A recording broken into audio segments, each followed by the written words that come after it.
Assalamualaikum warahmatullahi wabarakatuh. Bapak, Ibu, saudara-saudara sebangsa setanah air,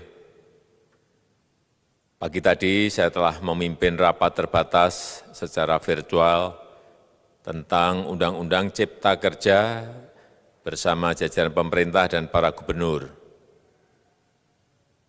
Dalam undang-undang tersebut terdapat 11 klaster yang secara umum bertujuan untuk melakukan reformasi struktural dan mempercepat transformasi ekonomi.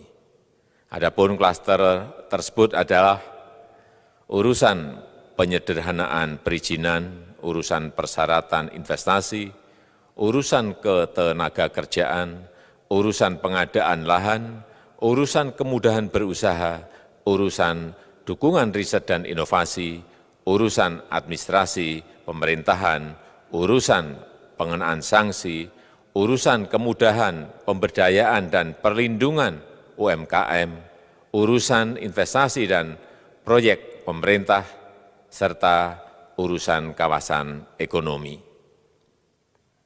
Dalam rapat terbatas tersebut, saya tegaskan mengapa kita membutuhkan Undang-Undang Cipta Kerja.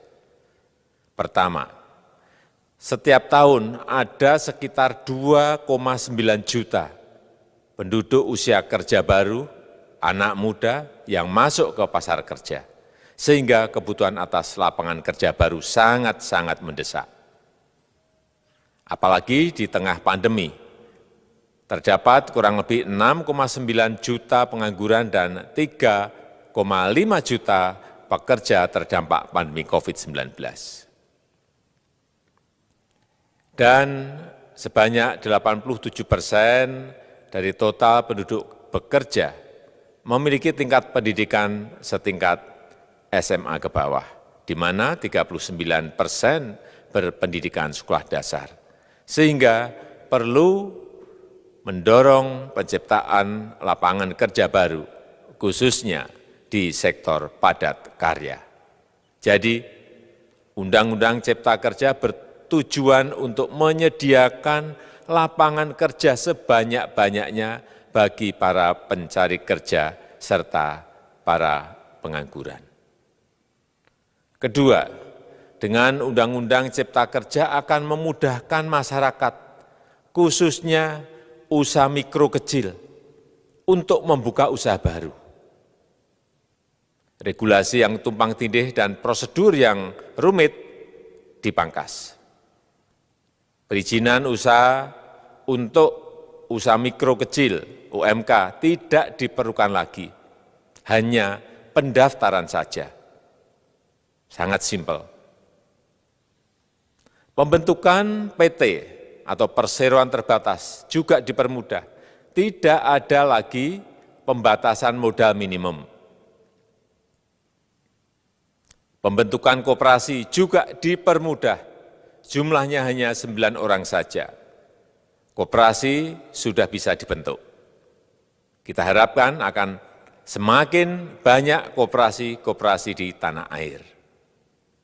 UMK, usaha mikro kecil yang bergerak di sektor makanan dan minuman, sertifikasi halalnya dibiayai pemerintah, artinya gratis.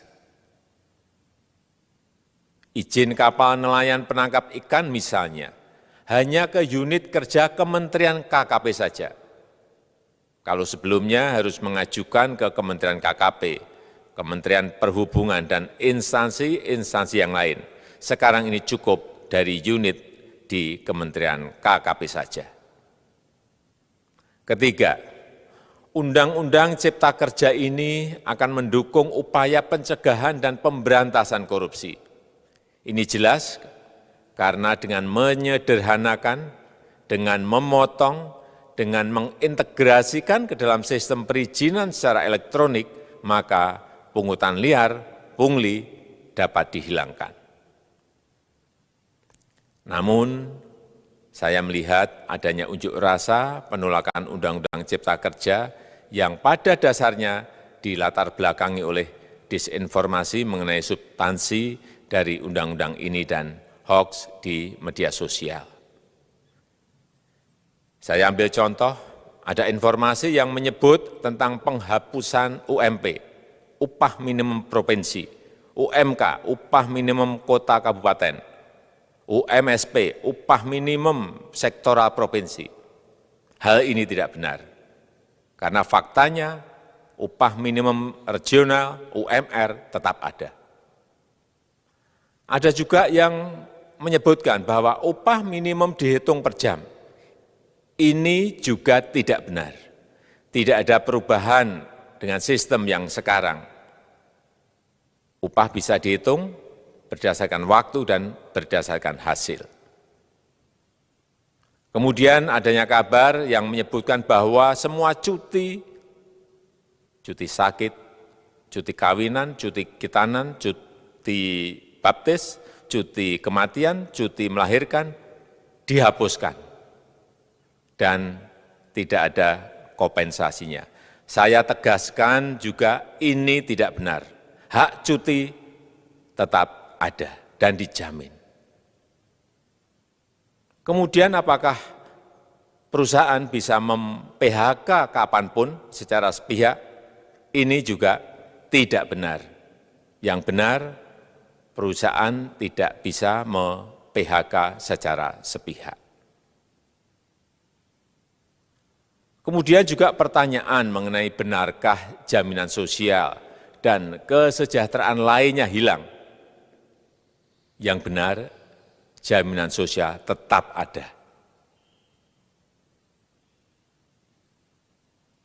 Yang juga sering diberitakan tidak benar adalah mengenai dihapusnya AMDAL, analisis mengenai dampak lingkungan.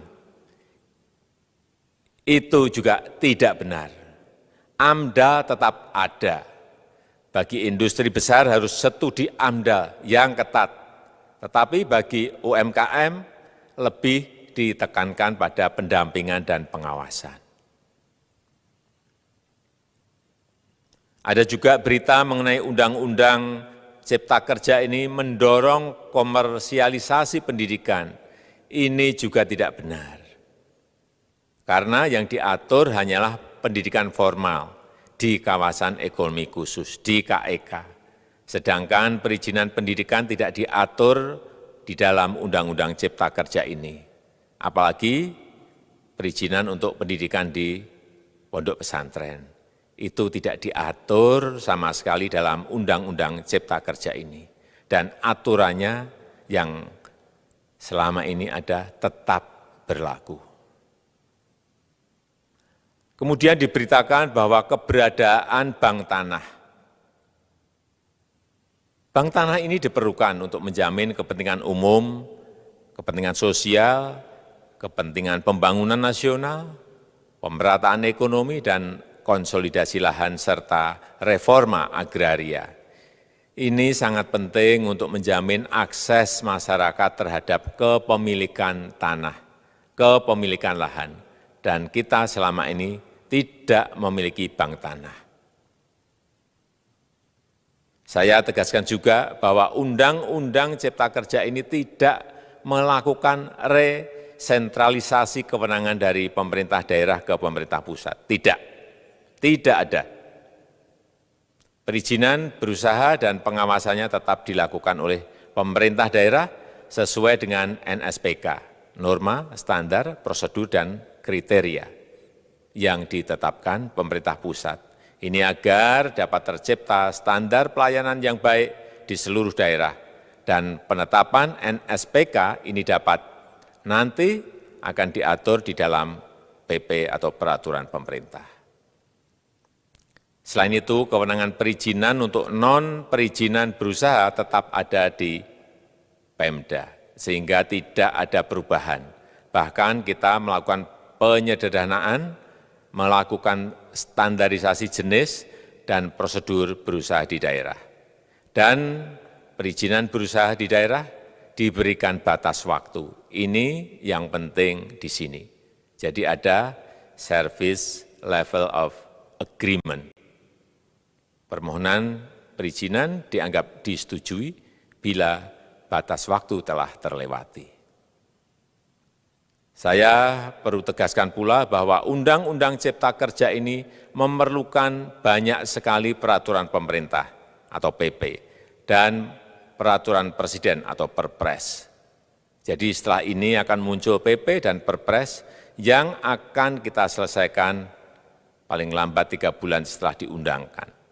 Kita pemerintah membuka dan mengundang masukan-masukan dari masyarakat dan masih terbuka usulan-usulan dan masukan dari daerah-daerah.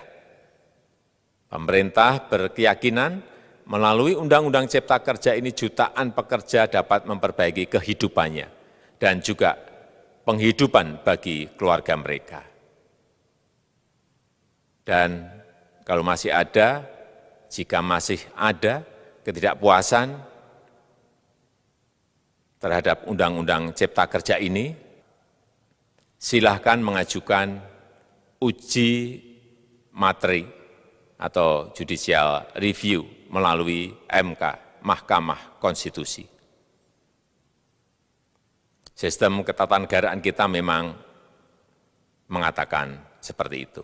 Jadi, kalau masih ada yang tidak puas dan menolak, silahkan diajukan uji materi ke MK. Saya rasa itu yang bisa saya sampaikan pada kesempatan yang baik ini. Terima kasih. Wassalamualaikum warahmatullahi wabarakatuh.